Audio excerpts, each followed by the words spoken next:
Hello hi नमस्ते। मेरा नाम है हर्षित और आज हम पढ़ने जा रहे हैं डिक्शनरीज और डिफाइनिंग अ फंक्शन के बारे में। इसके बाद अगर हमारे पास रहेगा टाइम तो हम पढ़ेंगे लूपिंग टेक्निक्स इन पाइथन।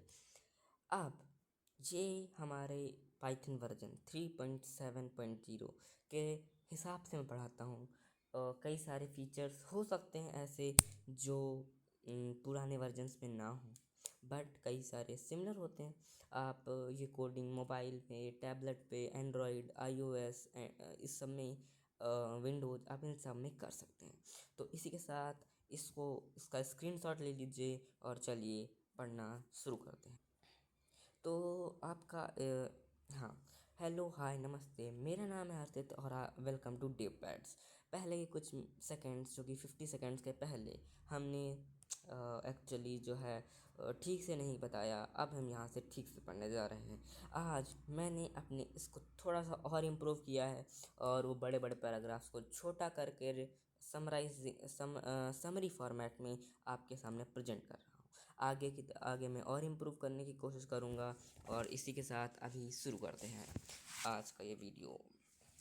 तो आप देख रहे हैं डिपैट, जहाँ हम करने वाले हैं आज डिक्शनरी की बात इंटरटेनमेंट के साथ। चलिए शुरू करते हैं। तो सबसे पहले पाइथन जो होती है उसमें डिक्शनरीज होती हैं। ये पाइथन में कोई नया फीचर नहीं है। ये पहले भी कई सारी प्रोग्रामिंग लैंग्वेजेस में था, अलग अलग नामों से। जैसे हाँ, तो ये पहले भी था, जैसे कि आप जानते हैं कई जगह पर था ये असर्टिव रे अरे, और क्या कहते हैं, असर्टिव मेमोरी के फॉर्म में। पाइथन में इसको डिक्शनरी कर दिया गया है। कई लोग इसको मिस प्रोनाउंस करते हैं एज डायरेक्टरी, बट ये है डिक्शनरी। और जो पाइथन की जो डिक्शनरी है वो हमारे रियल वर्ल्ड में मिलने वाली डिक्शनरी, जिसमें अंदर मीनिंग्स होती हैं, उनकी तरह होती है, जिसमें वर्ड कीज और उनकी मीनिंग्स होती हैं। इसमें क्या कहते हैं, जैसे कि आपका मीनिंग होता है वो पाइथन की डिक्शनरी में वैल्यूज होता है और वर्ड की होता है। फॉर एग्जाम्पल, अगर आप उसमें जाएंगे, आप एक एप्पल का मतलब समझेंगे तो एप्पल क्या होगा कि एप्पल को पकड़ कर आप वहाँ पर गए, एप्पल का जो मतलब है वो उसकी वैल्यू है। एप्पल तो केवल वर्ड है, की है ना कहने का, उसके उसी से चलेगा सब कुछ। बट उसकी जो वैल्यूज है वो रियलिटी में, उसका जो मीनिंग है वो रियलिटी में वैल्यूबल है, तो वो वैल्यूज है। इसी तरह जो आपकी पाइथन होती है उसमें जो डिक्शनरी होती है उसमें की और वैल्यूज़ के कॉन्सेप्ट चलते हैं। आप जो की है वो आप की इज टू वैल्यू, इस फॉर्मेट में आप उसके अंदर डालते हैं।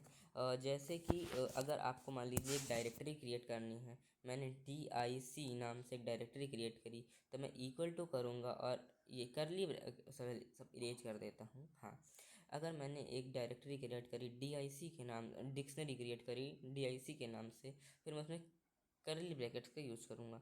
उसके बाद मैं पहले की डालूँगा। अब की क्या है मेरा, जो है लेट से ये हमें स्ट्रिंग है, हम यहाँ पे डाल रहे हैं HA। ये हमारी की हो गई और इसकी अब हमें वैल्यू डालनी है। अब वैल्यू कुछ भी हो सकती है, मेरा नाम हो सकता है, कोई नंबर हो सकता है, और जो आप प्रिंट कराएंगे वो वैल्यू के हिसाब से ही प्रिंट कराएंगे। हाँ, इसका सिंटैक्स कुछ ऐसा होता है जिसमें आप जो है उसकी की जब आप डालेंगे तो हमारा आउटपुट आएगा। एक्चुअली जो आपकी की होती है, जो यहाँ पे आप जो की होती है वो वैल्यूज़ को स्टोर करती है। इसमें अगर हम देखें तो कहीं हम ये कह सकते हैं कि की जो है वो इक्वल टू वेरिएबल की तरह ही एक्ट करती है। और यहाँ पर हम इसे इक्वल टू नहीं कहेंगे क्योंकि मैथ में कुछ इशूज़ आ जाते हैं, तो हम इसको फिर से इरेज करके हमने इसको हम कह सकते हैं कि जो की होता है आपका, पाइथन की जो की होती हैं वो डायरेक्टली पर प्रोपोर्शनल होती हैं वेरिएबल्स के। किसके वेरिएबल्स के? पाइथन के वेरिएबल्स से वो बहुत ज़्यादा सिमिलर होती हैं या फिर कहें प्रोपोर्शनल होती हैं। अगर आपको डायरेक्टरी क्रिएट करनी है तो कुछ ऐसा सिंटैक्स होता है जिसमें आप पहले डायरेक्टरी का नाम, जिसको डायरेक्टरी का कॉल करते हैं जिस डायरेक्टरी का नाम आप लेते हैं, फिर एक ऑपरेटर लगाते हैं जिसको हम इक्वल टू बोलते हैं और नॉर्मल लैंग्वेज में। उसके बाद आप करली ब्रैकेट, जो कि ये वाले करली ब्रैकेट्स का ऑन करते हैं, फिर आप एक की डालते हैं, कॉलन लगाते हैं, फिर उसकी वैल्यूज़, उसके बाद आप कॉमा से सेपरेट कर कर अगर आपको दूसरा डालना है तो अगर मैं ऐसे कर दूं तो ये बन जाएगा एक एम्प्टी डायरेक्टरी। अगर मैं इसके हाँ, उसके बाद आप कॉमा लगाकर एक दूसरी की उसकी वैल्यू असाइन करते हैं। फिर आप जब तक आपको करना होता है तब तक आप ऐसा करते हैं। एम्प्टी डायरेक्टरी आपको ऐसी बनानी होती है और फिर आगे आपको पता ही है। अगर हम इस सिंटैक्स में थोड़ा गौर करें तो इसमें क्या कहते हैं, जो ये हैं ये इसकी कीज़ हैं और ये इसकी वैल्यूज़ हैं। अगर आप की डालेंगे, की को एक्सेस करेंगे तो वैल्यू, अगर आप प्रिंट फंक्शन में की डालेंगे तो आपके जो वैल्यूज़ हैं वो प्रिंट हो जाएंगी। अब आपको प्रिंट फंक्शन से आप इसको एक्सेस कैसे करेंगे, यानी प्रिंट कैसे करेंगे आपकी स्क्रीन में, तो उसका भी एक पूरा पूरा हमने वो बनाया। देखो, अगर आपको एक्सेस करना है तो पहले आपको प्रिंट फंक्शन, अगर स्क्रीन पर उसे दिखाना है, प्रिंट फंक्शन यूज करके आप उस डिक्शनरी का नाम यूज़ करेंगे। जैसे कि इसमें माई डिक्शनरी है, ऐसा माई नाम से मान लीजिए हमारे पास एक डिक्शनरी है तो हम उसका नाम डालेंगे। फिर उसके बाद लार्ज ब्रैकेट्स में उस जो है डिक्शनरी के अंदर जिस आपको वैल्यू को एक्सेस करना है उसकी की डालेंगे। लेट से उसमें हमने एक उसकी जो की है वो 101 है, तो हम ऐसा कर कर इसे क्लोज कर देंगे दोनों तरफ से, लार्ज ब्रैकेट और फिर कर्व ब्रैकेट। इतने से ही हमारा काम हो जाएगा। अब हम उसको प्रिंट करा सकते हैं। इसके बाद हम इसमें वैल्यूज़ भी चेंज कर सकते हैं। वैल्यू कैसे चेंज करना है, ये एक बहुत ही थोड़ा सा टफ टॉपिक होता है नए लोगों के लिए, बट अगर आप ठीक से समझेंगे तो हो सकता काम कर जाएगी। लेट से अब इसमें आपको करना है, पहले आपको अपनी डायरेक्टरी जो है जिसमें चेंज आना है उसमें उसका नाम डालना है। लेट से हमारी डायरेक्टरी है माई, उसके बाद इक्वल टू करना है। अब आपको अगर इसके अंदर स्ट्रिंग है और स्ट्रिंग में चेंज आना है तो आपको कुछ ऐसा वो कर कर उसमें जो चेंजमेंट करना है। लेट्स उसमें नेम था और हम नेम को चेंज कर सकते हैं।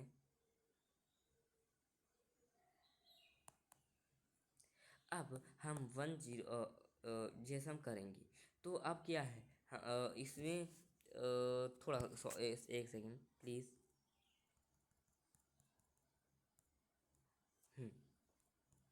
हाँ, आपको पहले अपनी डायरेक्टरी लिखनी है, उसमें आपको की लिखनी है, किस की में चेंज कराना है। 101 में आपको चेंज कराना है।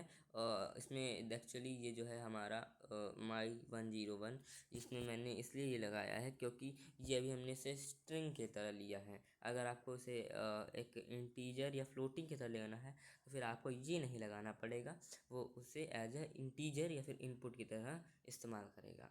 और ये हम अब उसमें 101 लिखेंगे, क्यों, क्योंकि क्या कहते हैं हमें ये चेंज कराना है। अब हम इसको क्लोज करेंगे, इक्वल टू करेंगे। अब हमें मान लीजिए नेम था 101, तो हम उसमें क्या कर सकते हैं, स्ट्रिंग है वो, नेम हमेशा स्ट्रिंग में आएगा, तो हम क्या करेंगे, ये कॉमा लगाएंगे और जो इसमें नया नाम है वो अपडेट कर देंगे।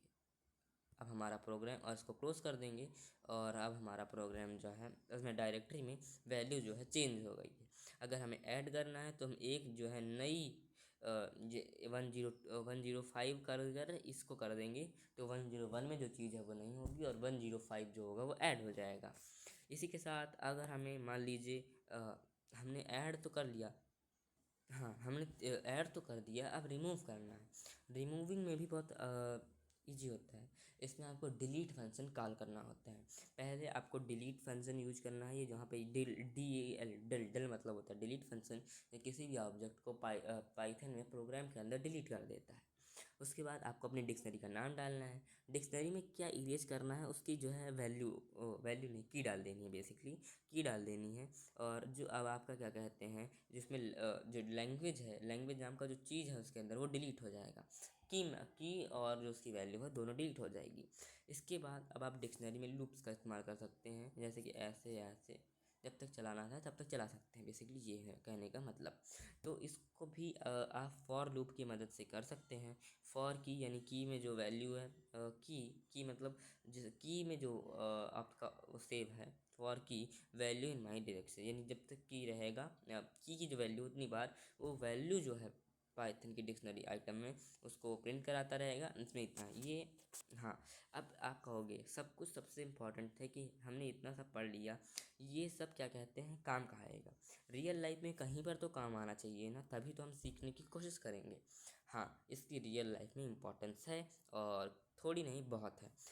जैसे कि आप क्या कहते हैं स्टूडेंट का आईडी कार्ड और उनके रोल नंबर के हिसाब से आपको चीज़ करनी है। इसका आप एग्जांपल जो है, हमने एक शॉर्ट वीडियो अपलोड हुआ है, लिंक द डिस्क्रिप्शन है, उससे आप इसको आप देख लीजिए। उसमें हमने एक पूरा स्टूडेंट आईडी स्कैनर बनाया है पाइथन में, उसमें डिक्शनरीज का भर भर कर यूज है। इसमें जब स्टूडेंट अपनी आईडी डालेगा, एक्सेस करेगा, तो क्या कहते हैं वो हमने डिक्शनरीज के अंदर स्टोर कराया है और वो डिक्शनरीज कॉल होती रहेंगी। और इसके साथ अब हमारा ये वाला टॉपिक तो ख़त्म होता है। इसमें कुछ चीज़ें जो है जो एक्स्ट्रा ज्ञान होता है वो हम थोड़ा सा दे देते हैं।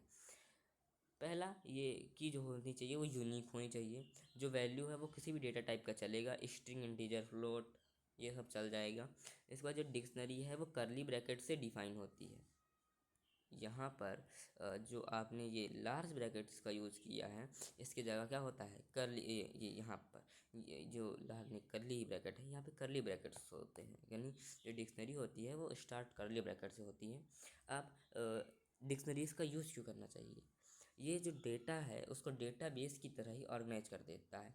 इसमें आप की को आप जल्दी आसानी से याद कर सकते हैं और जल्दी जल्दी आप काम कर सकते हैं।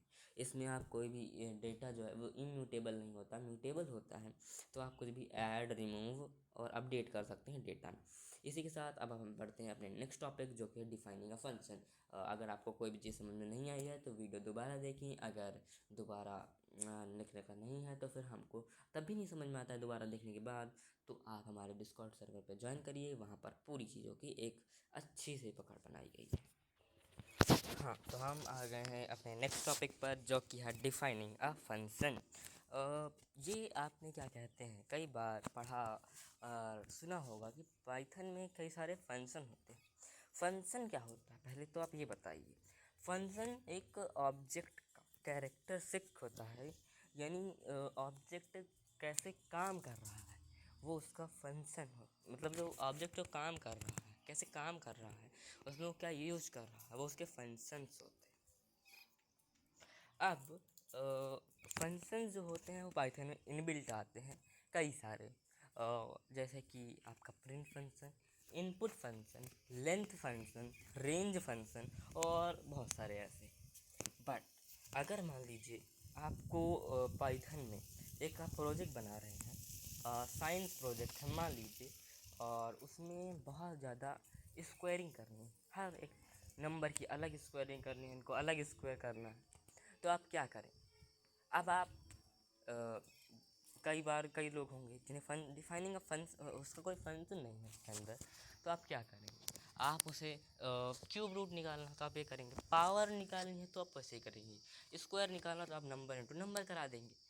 बट इससे आपका जो प्रोजेक्ट होगा वो बड़ा हो जाएगा। उसमें अगर कोई एरर आती है तो एरर को फाइंड करने में काफ़ी दिक्कत आती है। इसके बाद और इससे एमबी भी बहुत जाएगी, क्यों? क्योंकि अब ज़्यादा कैरेक्टर्स हैं तो उससे कंप्यूटर को ज़्यादा रीड करना पड़ेगा। हम लोग कम स्टोरेज में ज़्यादा प्रोग्रामिंग करने वाले लोग हैं, क्योंकि हम इंडियंस हैं। तो अब हम क्या करेंगे? हम कोई सस्ता सुंदर टिकाऊ जुगाड़ लाएंगे। हाँ, हमारे पास एक है, वो है फंक्शन को ही डिफाइन करना। हम लोग इनबिल्ट फंक्शन की जगह और लेंदी कोड लिखने की जगह अपना खुद का एक फंक्शन बना देंगे। वो फंक्शन क्या होगा? वो फंक्शन में हम एक बार वह प्रोग्राम कर देंगे और उस फंक्शन को हम बार बार जहाँ जहाँ पर ज़रूरत होगी वहाँ पर कॉल करते रहेंगे। जैसे कि अगर आपका घर है मान लीजिए, उसमें एक मशीन है, कोई मशीन है घास काटने की मशीन, वो घास काट देती है, बट उसको फिर आपको पूरा उठाना पड़ता है और बिखरी हुई होती है, जिससे क्या कहते हैं बांधना पड़ता है, तो बहुत टाइम जाता है आपका। तो आप उसमें एक फंक्शन और ऐड कर देते हैं कि वो क्या करती है, स्ट्रिंग लेती है और स्ट्रिंग से बांध देती है। यही तरह नहीं कर सकती है तो क्या करते हैं, आपने एक ग्रिल लगा दिया है जिसमें वो पूरा कलेक्ट कर लेती है, ट्रॉली जैसा है ग्रिल, जिसमें पूरा कलेक्ट कर लेती है जितना काटती है, और जितना जब वो फिल हो जाता है तो आप उसे बाहर भगा देते हैं। इसमें क्या किया है आप? आपने अपने काम को आसान करने के लिए उसमें एक नया फंक्शन उसको दे दिया है, उसका नया एक काम है। अब वो क्या कर सकता है, अब वो घास को कलेक्ट भी कर सकता है। ऐसा ही पाइथन में भी होता है, जिसमें हम क्या करते हैं कि फंक्शन जो होते हैं हमारे, उनमें हम डिफाइन कर देते हैं, क्या करते हैं, एक नया फंक्शन बना देते हैं और उस फंक्शन को अपने काम के हिसाब से, अपने प्रोजेक्ट के हिसाब से डिफाइन कर देते हैं। अब जब तुम एक फंक्शन डिफाइन कर रहे होते हो तो तुम एक पाइथन में एक कोड का ब्लॉक तैयार करते हो, जिसको तुम जब चाहो तब तुम यूज कर सकते हो, बार बार यूज कर सकते हो। हाँ, अगर तुम ये नहीं करते तो तुम्हें बार बार एक कोड लिखना पड़ता है। तो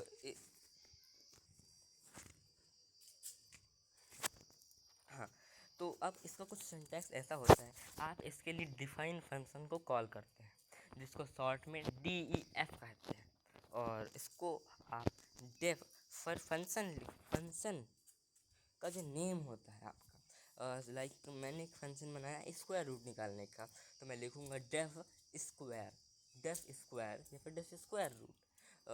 स्क्वायर रूट निकालने के लिए पाइथन में इनबिल्ट फंक्शन होता है स्क्वाड नाम से, और लेकिन स्क्वायर निकालने के लिए मैंने एक फंक्शन बनाया डेफ स्क्वायर। ये क्या करता है, ये उस नंबर को ये क्या करता है, वो उस नंबर को लेता है और फिर स्क्वायर, हाँ, उसको लेता है और उसको स्क्वायर करा देता है। मुझे बार बार लिखना पड़ रहा था नंबर इंटू, सॉरी, लेट से मैं नंबर को n से रिप्रेजेंट कर रहा हूँ और मुझे बार बार लिखना पड़ रहा था n इंटू n। तो मैंने कहा नहीं, ये सब मुझे नहीं करना, तो मैं क्या करा, मैंने हाँ, तो आपको अब एक फंक्शन डिफाइन करना पड़ेगा। इसमें मैं पहले डिफाइन फंक्शन को कॉल करूँगा डेफ, और फिर अपने फंक्शन का जो है नाम लिखूँगा। तो इसको चलो अपने एडिटर पे चलते हैं और वहाँ पर इसको पहले बना के ही देखते हैं, तो ज़्यादा समझ में आएगा।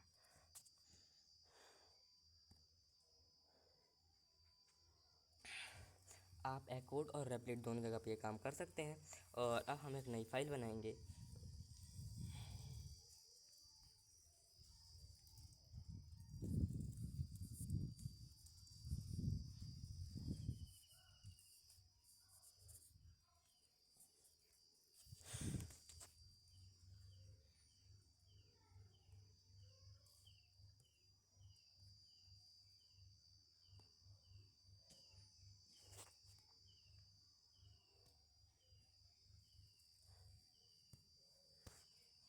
हमने डेफ नाम से एक नई फाइल बना ली है और अब हम इसे बनाते हैं। तो सबसे पहले हम डेफ फंक्शन को कॉल करेंगे।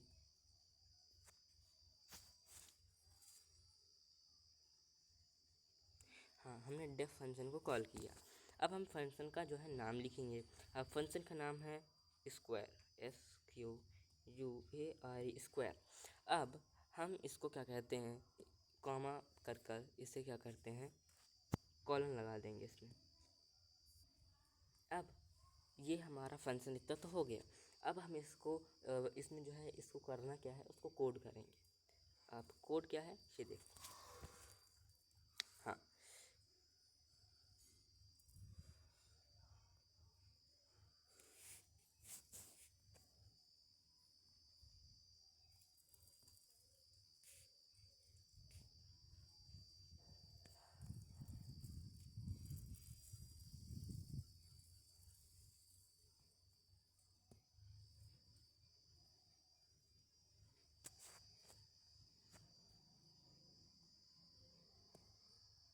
प्रिंट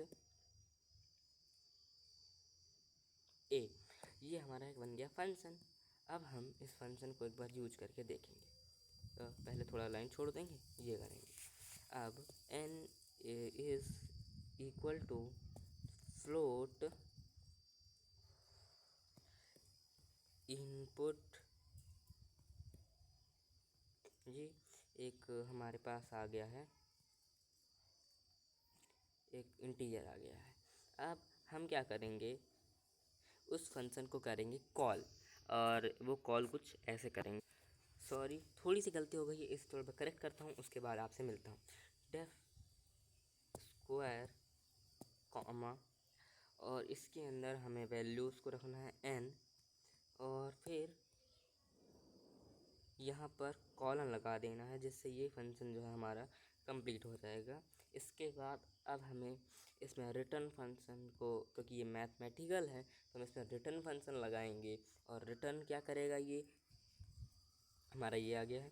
अब कंट्रोल प्लस एस करते हैं, एन को हम फ्लोट रखेंगे, FLOAT फ्लोट,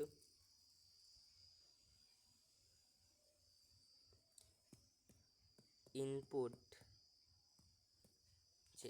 अब हमारे पास n नाम का एक इनपुट आ गया है, और इसको हमें क्या करना है, प्रिंट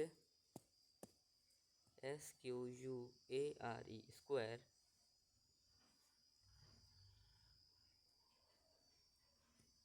स्क्वायर n। हाँ, अब कंट्रोल प्लस एस करके अब इसे रन कराएंगे।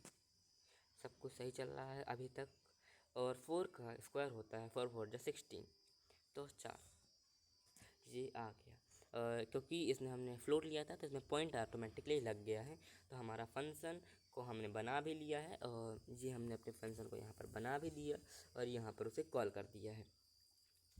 अब हम ऐसे ही, ये मैथमेटिकल फंक्शन था, थोड़ी सी हो गई थी, और क्योंकि मैं अभी तक जो है स्ट्रिंग वाले फंक्शन से बना रहे थे, तो इसीलिए थोड़ी सी दिक्कत हो गई थी, उसके लिए माफ़ करिए। और इसी के साथ हम अपने फंक्शन की जर्नी पर थोड़ा सा और आगे बढ़ते हैं, उसके बाद अपनी क्लास को हम वहीं पर थोड़ी देर बाद करने वाले हैं एंड। अब हमें अपने पाइथन में थोड़ा सा आगे बढ़ते हैं, और फंक्शंस जो है विथ पैरामीटर्स और दैट रिटर्न वैल्यू ये बनाते हैं। You can pass values to a function. अब तुम क्या कर सकते हो कि जो वैल्यूज़ हैं वो फंक्शन के अंदर ही डाल सकते हो। अब मान लो तुम्हें बार बार प्रिंट हेलो वर्ल्ड लिखने में आलस आ रहा है, तो तुम एक फंक्शन बना दो,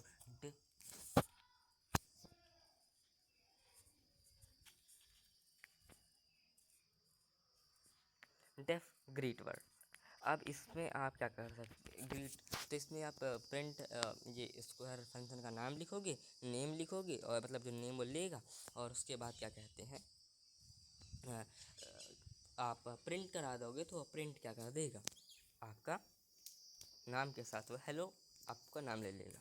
एक्चुअली इसे हम वेलकम फंक्शन बोल सकते हैं।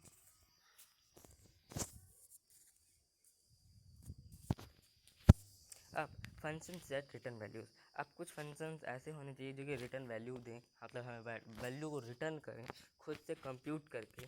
तो जैसे स्क्वायर वाला हमारा फंक्शन था वो कुछ ऐसा है।